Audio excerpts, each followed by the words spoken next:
So do you want to start the meeting and the last few people can join when they get on?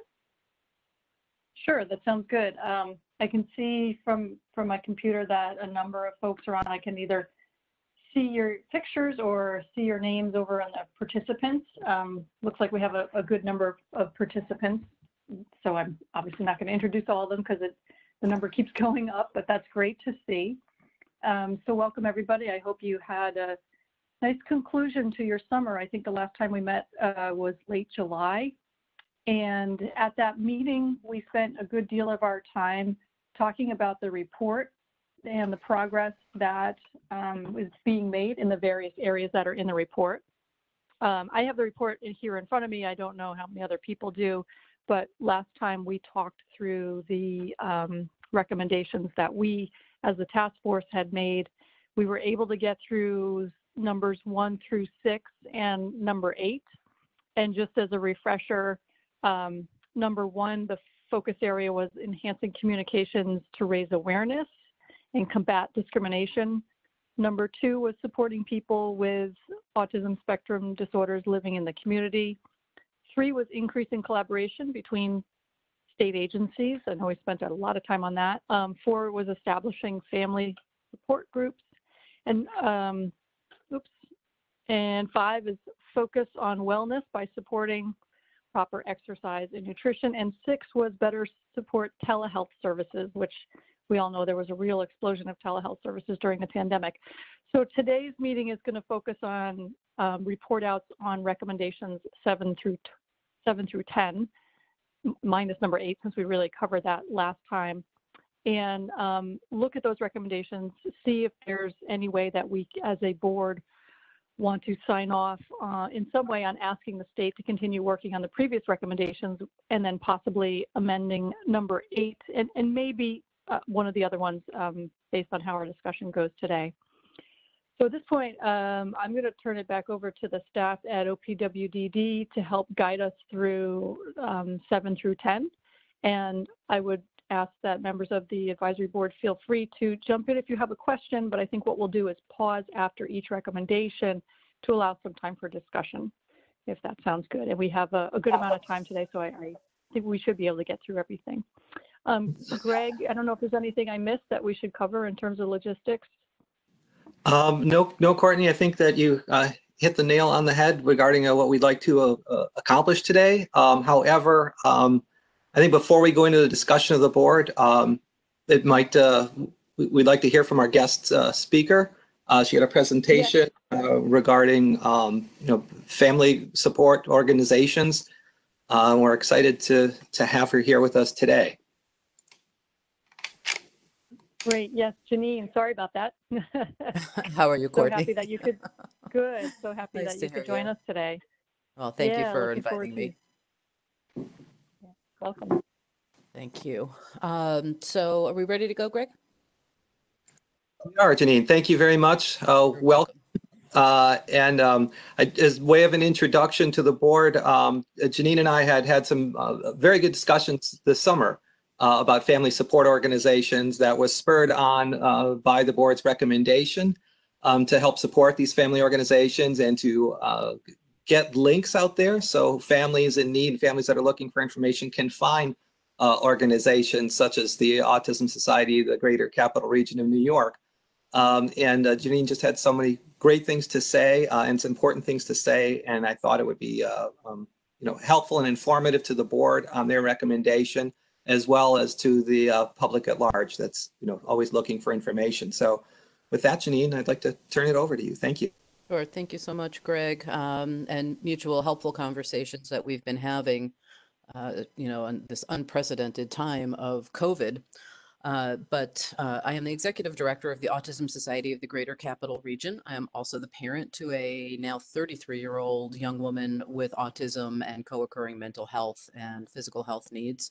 So I've had quite a few years of experience in walking through cross systems and trying to figure out the best way to support families and adults who are on the spectrum with different types of programs, and really looking in the niches to see where we can provide support and out-of-the-box programming that will support our families and adults where the system is unable to provide that support. So we are not Medicaid billers. We are fee-for-service, donation, grants, and that is the status of many of the nonprofits today. General statement on nonprofits, it's going to be a very messy upcoming year or two. I think we're going to be in this for the long haul. Traditional financial streams are reduced for us, so our walks, our galas, all of these are going virtual in a effort to protect our communities and to keep everybody safe, and that's going to impact nonprofits in a very large way.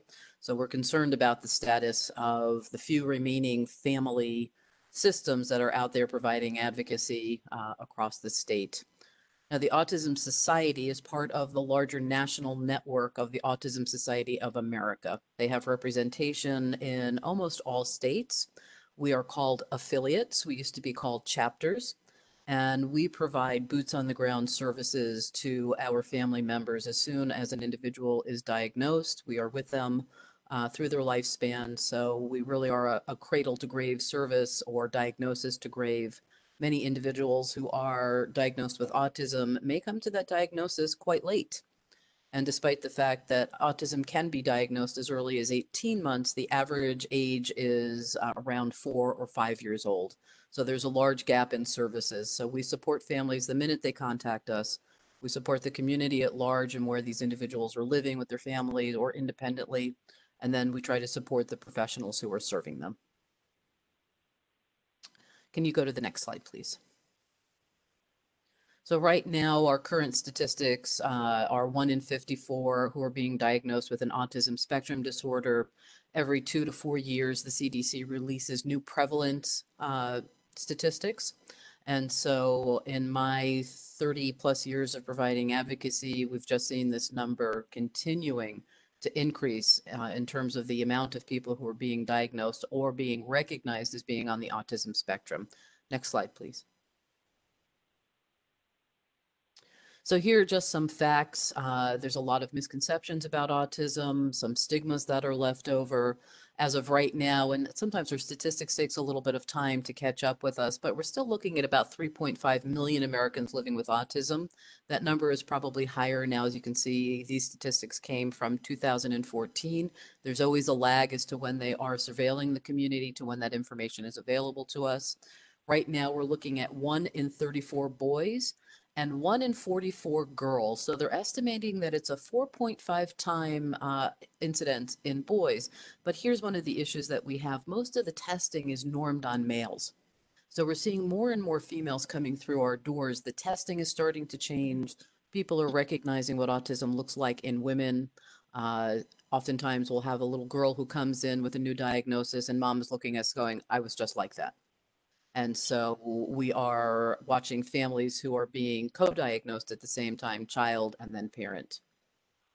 We know that Caucasian children are diagnosed earlier with ASD. Both Black and Hispanic families, Hispanics in particular, have a lower incidence of being diagnosed early and recognized as autism versus purposeful behavioral disorders. They're catching up, but there's still a lag and disparity in terms of racial and ethnic diagnosing of children. 31% of children with autism have an intellectual disability, and that is generally characterized 70 IQ or below. 25% are in what is considered the borderline range, which means they're right on that cutoff for OPWDD services, 71 to 85. And so that leaves many families and individuals who have a hard time with eligibility through OPWDD. And then there is approximately 44% who have IQ scores in the average to above average range. Now, my daughter will often say to me, she is an autism level 2, what would formerly have been known as Asperger's syndrome. Asperger's falls somewhere in between autism level 1 and level 2. And when she hears the term high functioning autism, she's very clear with me to say, that is the way you experience my autism. That is not the way that I experience my autism. And so she's very clear that IQ does not necessarily indicate the severity of the autism, and that's something for us to keep in mind as we're crafting programs and trying to support this community. Most children still being diagnosed after age 2. after age 4, but they can be reliably diagnosed around age 2. So there's still a disparity in diagnostic age. We still have half of those with autism who wander and bolt from safety. This leads to drowning, other tragic incidents. Nearly 2/3 of children with autism between the ages of 6 and 15 have been bullied. That continues into adult years. We don't have good statistics on that, but we're starting to see a lot of bullying reports in the workplace. This is of great concern to us. Over the next decade, an estimated 707,000 to over 1 million teens are going to be entering into adulthood. We do not have great statistics on the adult autism community. We are not preparing enough, both in New York State and nationally, for this wave of adults who's going to be coming through. Some of our services that I'll be describing are really targeted towards this age group. There's a huge gap. You'll hear terms like they're off the cliff, the bus is no longer coming, and families and adults are really struggling in entering the adult world and figuring out the appropriate services to support them. I'm so sorry I'm working from home. I have my dogs in the background, so I'm sorry for the barking. So about 2.21% of adults in the United States have ASD. This is a loose number. We don't require any registry or counting of our autistic numbers beyond the CDC, and those statistics are geared on 8-year-olds with autism. So we're really lacking information about our adult population. 35% of young adults, and again, these numbers are getting a little bit better. 35% of young adults ages 19 to 23 with autism have not had a job or received postgraduate education after leaving high school. Now, this is back in 2012. Dr. Shattuck does great research in this population. There's still a great disparity between our kids who are aging out of traditional high schools and where they're going to, and the lack of opportunity for them. More than half, 54% of adults with ASD are also diagnosed with a psychiatric condition. Nearly all major chronic medical conditions are significantly more common in adults with ASD. So we really need to take a look at blending our services and really accommodating what the medical needs are of the adult population as well as the childhood and pediatric population. We're talking seizures, gastrointestinal, epilepsy, diabetes, autoimmune, sleep, GERD, and many, many others. Again, not enough work. There was one major adult study that was done on the health conditions, and they were looking at the average lifespan somewhere in the 50s in terms of age. And that's very concerning for us that we're not meeting the medical needs of our autism population. The rate of suicide completion and suicidal actions and ideation is much higher and harder to detect. And so many of our kids are completing suicide, and so their cross systems needs are really significant. There's been some new programs that are coming up. They're still, in many cases, in pilot best practice program mode. And so we're really still searching for the best ways to accommodate this population and make sure that we can keep their mental health moving forward and their physical health moving forward. ASD is a lifelong condition. There are still some younger families who think that with enough services they can cure autism. At this time, we do not have a cure for autism. There are many in our adult population who will very emphatically say they do not want to be cured of their autism. They see it as a natural part of the neurological biodiversity of humankind, and they have pride in the fact that they have an autism spectrum disorder. So there's still a lot of conflict within our community about cure versus research that is related to treatments and supports. So there's some friction going on. Next slide, please.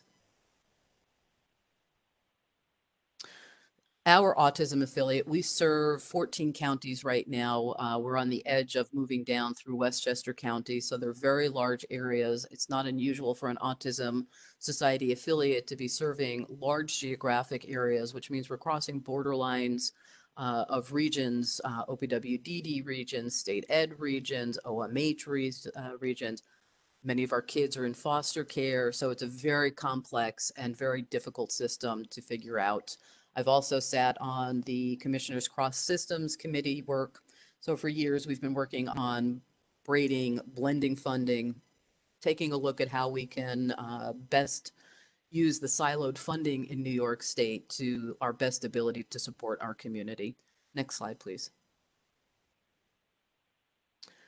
So lifespan services, our board members are primarily professional family members along with adults who are on the spectrum. And we started to frame our services in terms of lifespan services. Once a family or an individual walks in our door, we really do walk this journey with them through their entire life. And so we have to look, depending on the age group and the needs of the individual, recreation, respite, post-secondary education, health and well-being, all of the factors that are here. We have to look at the whole life of the individual. And we are very devoted and passionate about making sure that there is quality of life in all of the natural life areas, not just in can we get them through the school door. We really want to build community around them, make sure they have access and equitable access to health care and all support services. Next slide, please. We moved just a few years ago. We had our own office spaces over in Schenectady, and we joined Urban Cowork. So we're in a shared co-working space, which has been very interesting. In that space, we have a variety of meeting offices and so forth, great on-site support. Right now, we are still out of our offices, as many nonprofits are. And we don't know when we'll return to the office. Everything is virtual right now. One of the main reasons we walked into a co-working space is we were very determined to be an integrated part of our community, not a segregated part of our community. So in Urban Co-works, there are probably about 50 different businesses, and it was really important to introduce our emerging young adult and adult population to business owners because we want to change the face of how employment looks and how people are comfortable meeting somebody who is neurodiverse and making sure that we can guide better relationships and better understanding. But hopefully we'll be back in our offices, I'm hoping by spring. One of the reasons that we are out, and we're going to see this with nonprofits and other businesses, we just received our general liability insurance renewal with a very clear exclusion for any bacterial or viral related incidences, which means we have to think very hard about how we're going to bring people back together. How is it going to be safe? And what is the mitigated risk that we are facing as a nonprofit if somebody decides to sue us because they've become ill at an event? And so we cannot take that risk right now, as many small nonprofits cannot. And so we are still working virtually. Next slide, please. One of the main services that we offer, and this is the same for many nonprofits, is information and referral. Families, adults, professionals, they can call the Autism Society anywhere in the country, and they are going to get information about connecting to community, social, and health services. We have trained staff. Most of our autism affiliates have the same across the country. We often use graduate level social work interns who are training. So we do a twofold. We're providing service to the community, but we're also informing the field by making sure that social workers are informed about the autism community. This service is available to any community member, hospital, physician, service provider, anybody who needs it has access to our information and referral lines. Next slide, please.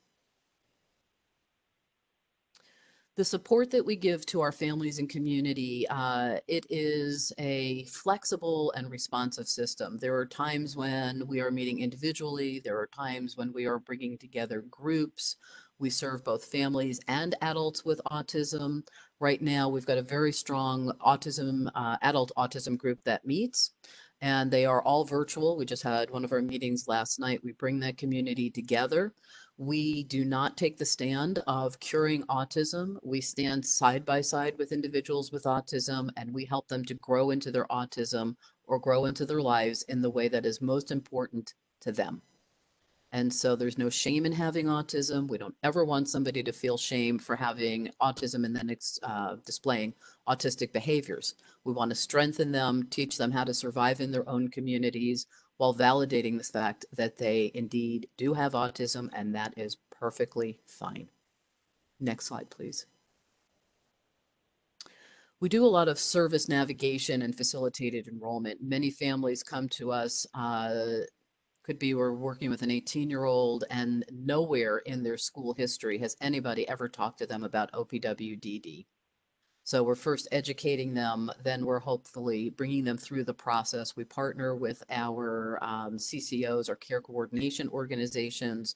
We connect families directly to them, and then we follow the process to make sure that their eligibility activity remains on a nice path forward and that they don't get dropped through the cracks. Many don't understand Medicaid or how it relates to people who have private insurance, yet they need to understand that their children may be also eligible for Medicaid, food stamps, SSI, SSDI, Access VR. There are, it's a million different doors that these families need to walk through, and we try to be a no wrong door. If they come to us, we can get them to any other door that they need to go through. And we don't just hand them a phone number. We make sure that we are navigating with them, checking in with them, and making sure that process goes well. And we sit on the life plan meetings and circles of support for many of the individuals that we serve. And part of the reason that we do that, there's still a great deal of turnover in the care system, and oftentimes they may have a care manager who is brand new to their role. And so we've got to help them through, including the care management organizations and staff, to understand what the needs of the individual are and how they can appropriately service them through a self-direction plan or agency-supported plans. Next slide, please. Education and training, again, everything is somewhat on hold in terms of in-person meetings. We will do small skill shops where we're talking about feeding, sleeping, toileting, behavioral solutions. When we were in person, these were very small groups, giving families an opportunity to really talk about their personal needs with a professional. We'll probably start running those again virtually as things start to quiet down a little bit. We do workshops on education, behavior, communication, transitions, employment. We do that for families. We do that for communities at large, and we are starting to take a much larger role in talking to employers about neurodiversity and onboarding a neurodiverse employee into their talent pool. Professional symposiums. We may have conferences, half day, full days. We've been doing some work with the Department of Labor under their DEI grants, their disability employment initiatives, working with them to better understand the needs of the IDD community, autism in particular. We do go beyond autism. Autism is our primary community of concern, but we find that many of the programs that are designed for individuals with autism are globally accessible for other disabilities. And so we started to offer our services beyond the autism community to great effect. Next slide, please. We provide technical assistance. We get many, many calls from care managers from Berkshire Farms, so on the foster care side. They have children that they are supporting in foster care who come in. Foster families may not be trained in autism. They don't know how to make those connections. So we provide that. We really talk a lot with our medical system, making sure that families get and adults get the right type of services.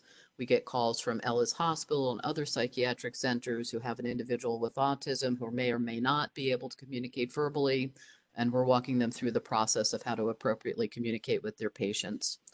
We also, again, I sit on the Cross Systems Committee, so we look at New York State as a service, although they're siloed, we really try to look at it as a single service and figure out how we can blend those funds together. And the Office for the Aging, we have an aging population of individuals with autism. And so, we've got a very clear picture of kids with autism. We have a cloudy picture of adults with autism. And we have a very obscured picture of what the aging process looks like for our community.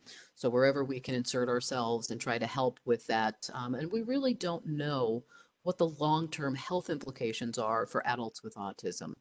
We know in Down syndrome that there's a higher risk of dementia in that population. We don't have that same information available to us yet for the autism population. So it's of great concern to us to make sure that people age in a supported way, age in place if they want to stay there, and that these agencies are informed about how to better care for that population.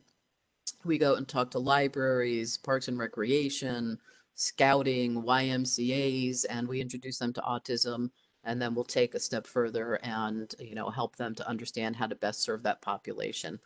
And again, corporations and businesses, this is becoming a much larger crowd for us. There's a big call for neurodiversity, diversity in general, and businesses don't always understand what that means. It's not enough to just hire somebody who's neurodiverse. You really have to invest in changing your supervision structure, providing enough supports, and getting a foot in the door is not satisfactory for our adult population. Many of them are highly educated and they want a career path and a career ladder that is available to them. So we talk to businesses not only about the talent pipeline, but the retention and the career pathways for our adults so that they are working at the level in which their education and abilities most likely align with. Next slide, please. We do a lot of advocacy. We do it both in our local government, especially during COVID-19. There was, of course, a million families who were in distress, families who were being required to work remotely while caring for their children with significant autism who were not in school. We had to make some calls on behalf of one family because she was unable to fulfill remote work. She was told that they had taken that as her voluntary resignation. And so that was calls to legislators, to the head of the program, in order to be able to get her unemployment insurance. During that time, her child is still only in program 2 days a week.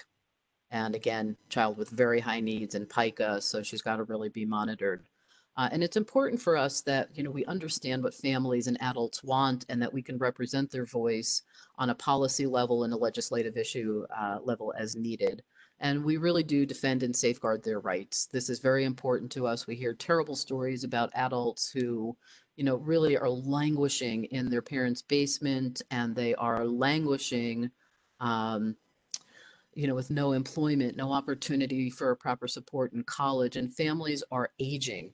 I can't tell you how many calls we get from an older sibling or older parent who is going into a nursing home or has recently passed away, and they are still disconnected from any service system.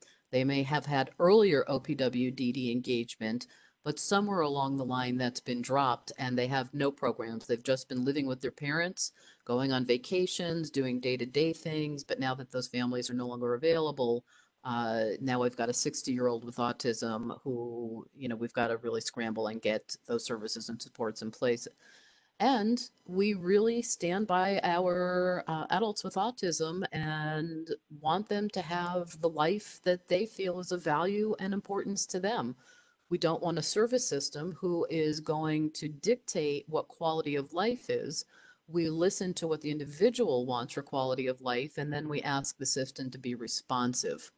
And that is the philosophy, the overarching philosophy of the Autism Society of America and our local affiliates as well. So we'll step in and do what we can to change systems, keep on top of policies, and interact where we can. Next slide, please.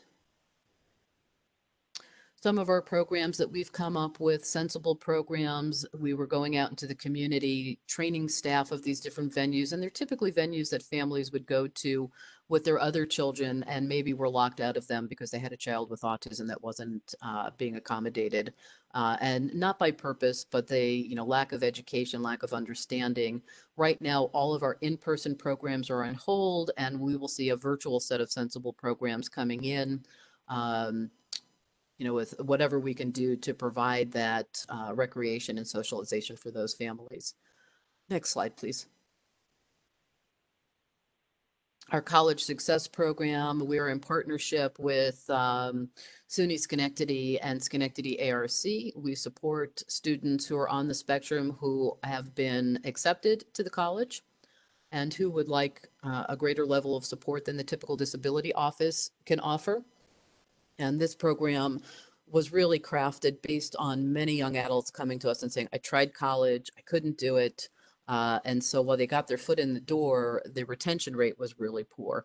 This offers daily support to them, helps them in their online classes and in-person classes through navigation and social support. And hopefully, as we see how the colleges are working, we'll be able to continue and expand this program as well. Next slide, please. Structured life coaching is a new program for us, again, based on what we were watching occurring with young adults into adulthood. Despite the fact that they may have had OPWDD services or Access VR, they just weren't progressing. So we started to put a life coaching model together, and it is a very structured approach to personal growth and development. We do deliver this service. It was crafted for individuals with autism, but it's very effective for other individuals. ADHD, Down syndrome. We have some with learning disabilities. We have some who are not even diagnosed, but they just struggle with structure in their life.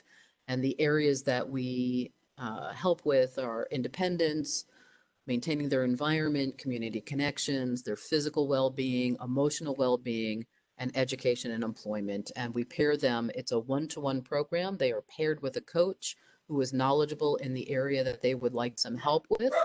And we make sure that they are moving forward and that they have a successful launch into adulthood. Next slide, please. GigWorks was another new program that we opened up. We were watching some of the traditional service providers really looking for full-time employment for our community. And there's a lot in our community who are willing to work, but they may not want to work full-time. And so we started to look around into the corners and niches to see what was the industry looking for and what could we do to provide employment opportunities that were a better fit for many in our community. And so GigWorks, we started to connect with businesses who were looking for temp staff, who were looking for project-based staff, who were looking for somebody to come in 2 or 3 days per week. And the way that this program is funded is we are more of a placement agency, so it is the business partners who are providing the financial support for this. So it's completely outside of the traditional Medicaid or Access VR system. And then we pair them. If they don't come with job coaches, we do that facilitated navigation again to make sure that they are connected with the proper support services. And this has been a great opportunity to get kids into the workforce. Our partnership became very strong with NYSID, the New York State Industries for the Disabled. We've got several individuals who are placed currently at the Department of Health, providing a variety of clerical and administrative support. We work with eBizDocs, who is a document imaging center. And so it's been highly effective, and it's been a great way to support a nonprofit because we purposely choose not to pursue Medicaid funding. We want more flexibility, and we want more opportunity to really work from the point of need of the consumer or the individual, not the point of what the service system can afford to provide to them. And so it's a growing program. We expect to serve more, and we're really a think tank in this area, and we will continue to flex and mold this program and make sure that more of our adults have that employment opportunity. Next slide, please. And so that's the end of what we offer through the Autism Society. I always end with a slide of reminder that April is National Autism Awareness Month, but with the caveat that individuals with autism need support every single day. And always remembering what my daughter says to me, that because my IQ may be intact, please don't presume that my autism does not have a significant impact in my life. So we provide year-long, everyday support wherever we're needed, and we'll continue to do that, and we'll continue to talk to our community to figure out-of-the-box solutions about how we can support the community. And this next year, we're concerned. We're looking at what we believe will be a 1 to 2 year disruption in all services. We still have families who can't access, not all of the day programming is opened. Schooling opportunities are still somewhat remote. We're seeing schools closing for 2 weeks, reopening, only doing in-person for 2 days, and many of our children and adults cannot access services in that way. And so we're trying to support as much as we can philosophically, policy-wise, and also with simple things. Our refrigerator broke. We don't have the money to buy a new one. And how can we support them in those day-to-day needs? I would be happy to answer any questions that anybody has. That was really great. Janine, thank you. Great overview of the wide variety of issues and services, employment, transitions, aging issues, very impressive. So I wanted to open it up to members of the task force if they have any questions. Charles has Hi, his Courtney. hand up. This is, hi, Courtney. It's Charlie Massimo. Janine, that was a phenomenal presentation. Thank you so much, and I applaud all the work you're doing. And hopefully those slides will be shared with us. So I'd like to review them even further. Yes, I have a and I question just would on, like to point out 1 second, Charlie. I just realized our sure. old email address is on there. It's no longer info@albanyautism.org. But if you go to our website, which is correct on there, there is a contact us form that you can use, and it will send us the message directly. Great. You know, as a dad of 2 autistic young men, I'm not surprised by all the statistics. It's very frustrating that none of those statistics are improving. They just seem to get worse.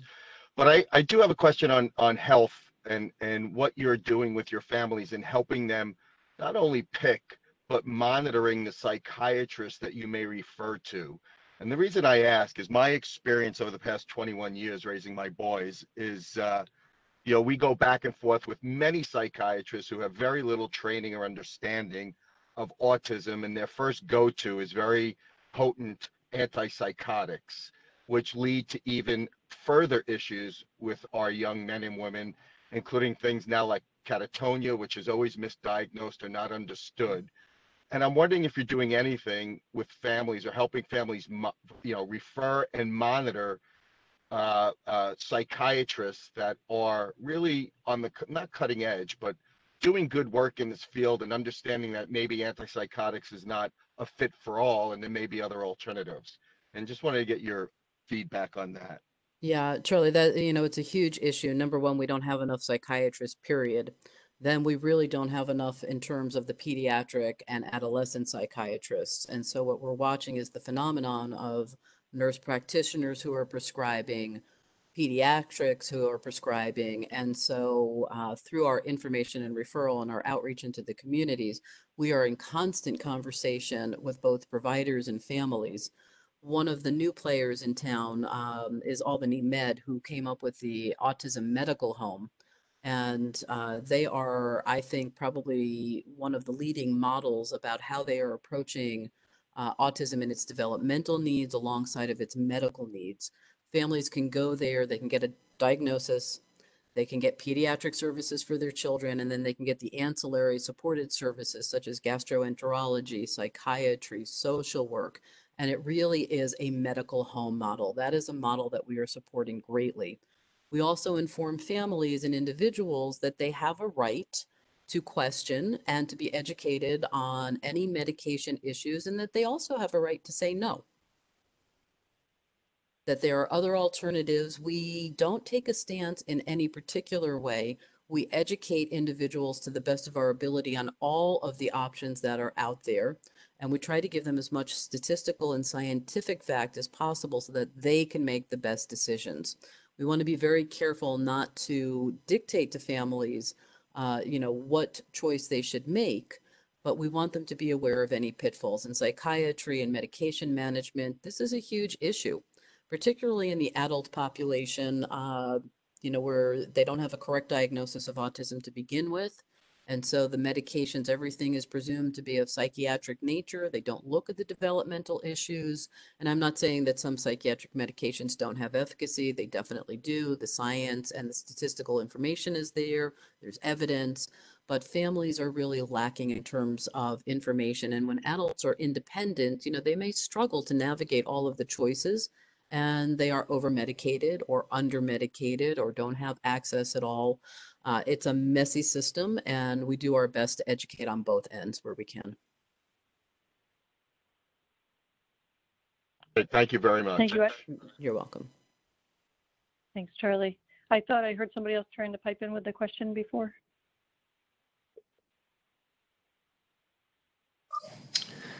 Michael Gilberg. Hi, Michael. Janine, hope you got my email. It's good to hear from you. I did. I figured we'd catch up today. Perfect. Just, It's good that I'm glad to hear things are moving with the Hudson Valley. I've been in touch with you and the National about that. And I actually just got appointed to their panel of Spectrum advisors at the National ASA. Oh, congratulations. Thank you. Yeah, so I'm looking forward to working with you on that. I think one of the big issues I find as a special ed attorney is so many parents, and this is true the further north you go from the city, don't know what to do when their child is having trouble in school. And often they find attorneys like myself and others either via Google or via other sources. And I think one of the big things we need to deal with as a community is getting word out to parents when they're children, because obviously addressing needs as a child versus an adult is a lot easier. And one of the things I've seen in Connecticut, and I think this is something, and I don't know how this would work in New York, is there's a group that has started because parents, legal services are expensive. I charge less than other special ed attorneys, but I still charge a decent amount because I have a living to make. And I think that part of the problem is parents hear 5, 6, 7,000 for legal fees, and it just scares them. And one of the groups in Connecticut has started a grant program for parents who could not otherwise afford a special education attorney. I'm not sure how that would look in New York, but I think it's something worth considering. The idea of how to make legal services more affordable so that attorneys like myself and others can get hired and the parents don't have to worry about breaking the bank. And again, I think if you give services when people are kids, it's a lot easier to serve a kid than an adult and change behavior. And I think that's something to consider, a grant program for special editor people to hire special ed attorneys, but also to get the information out. Because what I'm finding is, again, the further north you go, once you get north of Westchester, there's a lack of attorneys out there. That's why I get calls from people very far upstate. And in a virtual world, I can do it. In a non-virtual world, it gets costly if I'm driving 2 hours each way to a CSE meeting. So I think it's something to consider. Yeah, I would agree with you. Our philosophy is we try to help early on. It is far less expensive to try to keep a family out of a hearing situation and needing an attorney, if that's at all possible. So we do rely on partners such as Parent to Parent who are funded for direct advocacy and are doing training. We also do it. We are not directly funded for that, but we do help wherever we can and give that advice. And sometimes it's just simple, practical advice that we give to families, such as documenting everything the school is sending home, all conversations. And when they have finally gotten to a point that all other routes have been explored, we do make those referrals to attorneys. But, it's very stressful for families, not only financially, but also emotionally. They are, we try to keep them in good relationships with their districts, but also with the high expectation that districts are providing high quality services that are within the regulatory expectations of both IDEA and the Part 200 Right. regulations of And New the York problem State. is too many districts don't follow the IDEA requirements. And I find my job as an attorney is often not to necessarily go to litigation, but to try to resolve the issue. Not Agreed. just having an attorney, as I say to people, doesn't mean it's got to get contentious, but I do think there's an important piece there that so many parents, especially now in COVID, so many kids are struggling with distance learning is what I'm finding. This is a recurrent theme that especially the younger kids on the spectrum, they they're having a real difficulty accessing the distance learning. Yeah, and I think we're going to see some, court cases, hearing cases that will go through where families are going to start pushing now that the panic is starting to reduce a little bit and families can concentrate on lack of access for services. I think we will see some court cases moving through with some significant decisions. Right now, families, who may have a valid reason to go into a hearing, they don't because they're trying to work from home. They're trying to manage their child with